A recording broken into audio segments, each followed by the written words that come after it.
All right, former President Donald Trump traveled to Virginia today to plead not guilty to all 4 counts during his arraignment. Of course, these counts were tied to his 3rd indictment, this time for his alleged role in attempting to overturn the results of the 2020 presidential election. This is what the scene looked like. There were, of course, individuals there to celebrate his 3rd indictment, especially considering this has to do with him attempting to overturn the results of our democratic process.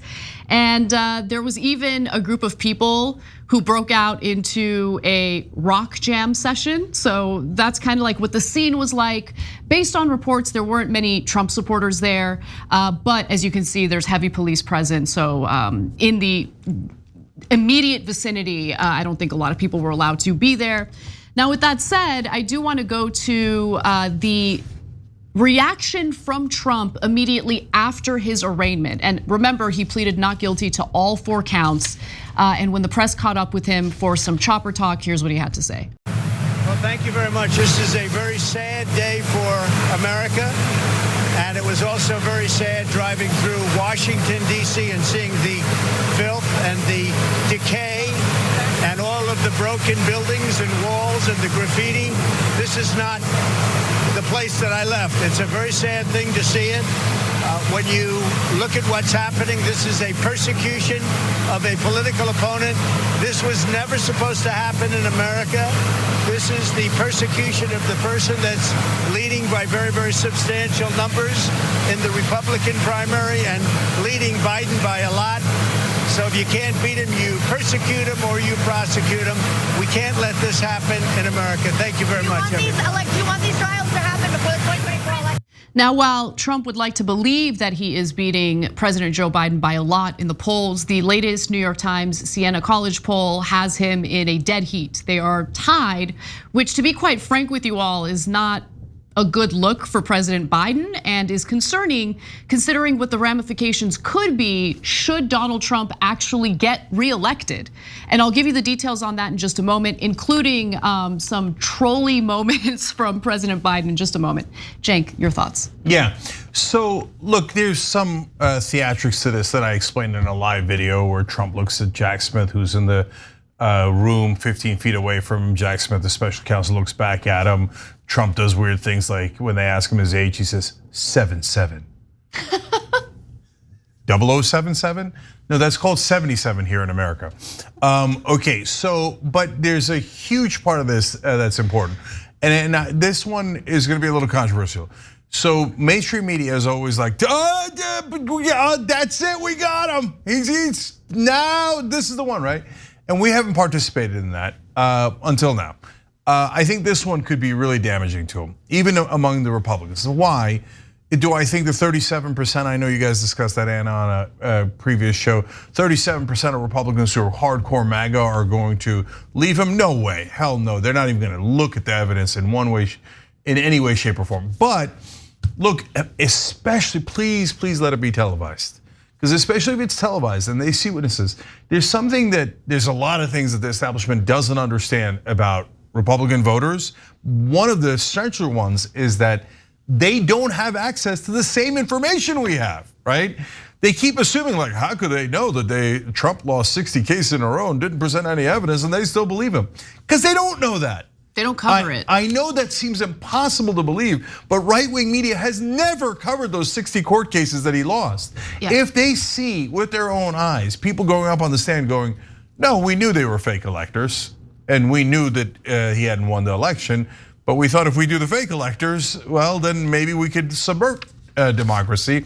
And it's Republican after Republican after Republican saying, yeah, we were trying to basically do a coup.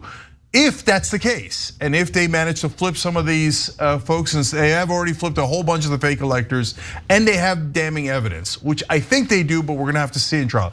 If they see that with their own eyes, for a lot of Republicans, I know it seems hard to believe, but it'll be the very first time they have ever seen any of that evidence. So I just wanted to reinforce the point that you're making, because just yesterday, following Trump's indictment, you have Greg Gutfeld and a whole host of right-wing media figures arguing that the indictment has to do with what Trump said, that this was a violation of his freedom of speech. Yeah. Which, by the way, is incredibly easy to debunk. It's literally stated in the second page of this 45-page indictment that Trump challenging the validity of the results of the election is totally fine. This indictment has nothing to do with what Trump said, but rather the actions that Trump engaged in. And so, as we've shared with you before, but I'll just reiterate again, he is facing 4 counts. I want to go through those counts with you quickly.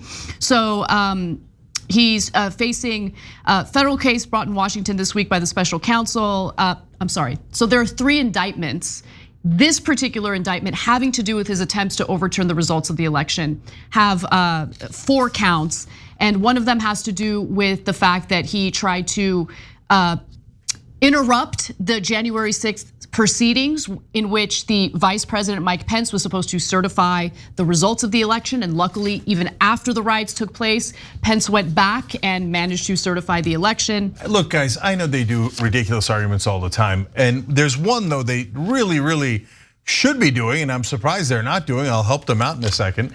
But this idea of freedom of speech, just because he said things out loud, God, it's depressing that that works with anyone. But guys, there's tons of things that you say that are still crimes. Like if you say to a hitman, I'd like to hire you to murder my wife, just because you said it out loud doesn't make it freedom of speech. That's still a crime. Totally. Right? There are many things you can say that are crimes. But for right-wingers, it's so easy. But to be fair, you can't defame people. That's not protected by the First Amendment. Right, and we can give you dozens of examples. There's so many crimes where you say, hey, I'm going to kill you, is also a crime, just because you said. But for a lot of right-wingers, but sometimes on the left too, but mainly right-wingers these days, like they don't care about the facts. They'll believe anything as long as it helps their side, right? So they hear freedom of speech, they're like, yeah, that sounds right. Well, how does this sound right? Did you think about it for a second? But guys, the argument they're not making is the curious one. This indictment is about, hey, you knew the election, you had lost the election, and then you lied about it, and you did this fake elector scheme. Well, the whole case falls apart instantly if the election was stolen and Trump wasn't lying at all. He had actually won the election. Right. So MAGA, golden opportunity. Golden. Right. Present all of your mules, all of your Krakens, all of your dumps. I'm not the one who said it, Trump said it. Okay, massive or otherwise. All of your Hugo Chavez's. The Hugo Chavez's goes, bring him back. You guys got this. But I'm being serious, guys. If you're MAGA, why aren't you excited? This is your golden opportunity to prove your case. And you could televise it. You could bring in all the evidence. You know why? Because even you know you have zero evidence, none. So just to go over the counts one more time. So it's 1 count for conspiracy to defraud the United States, and that's in relation to the fake elector scheme. 2 counts for obstructing the vote certification on January 6th, and 1 count for conspiracy to violate the civil rights, which AKA Trump's attempt to change the vote counts in various swing states like Georgia. And we have him literally recorded on the phone speaking to Brad Raffensperger, the Secretary of State of Georgia, urging him to find a specific number of votes in his favor in order to flip the state from Biden to Trump. Now, I want to talk just briefly about something else that concerns me, and it's what could happen if he is prosecuted for this, convicted for this, and ends up winning re-election. But before we do, just a moment of comedic relief, because there were 2 videos of President Joe Biden today that I particularly enjoyed. Here's the first one. Mr. President, will you be following the arraignment today, sir? No. I don't know why, but I just really appreciated that video. Yeah, I like how honest he is, like, no. But mainly whenever they do those bike buy questions, I'm like, don't distract him, please. Like, I'm always worried that he's gonna fall down. True. Although he looked stable and he looked good there. He looked good. Yeah. All right, go get him, Papa Joe. And then he decided to troll Trump on Twitter as well, and I wanted to give you a little taste of that.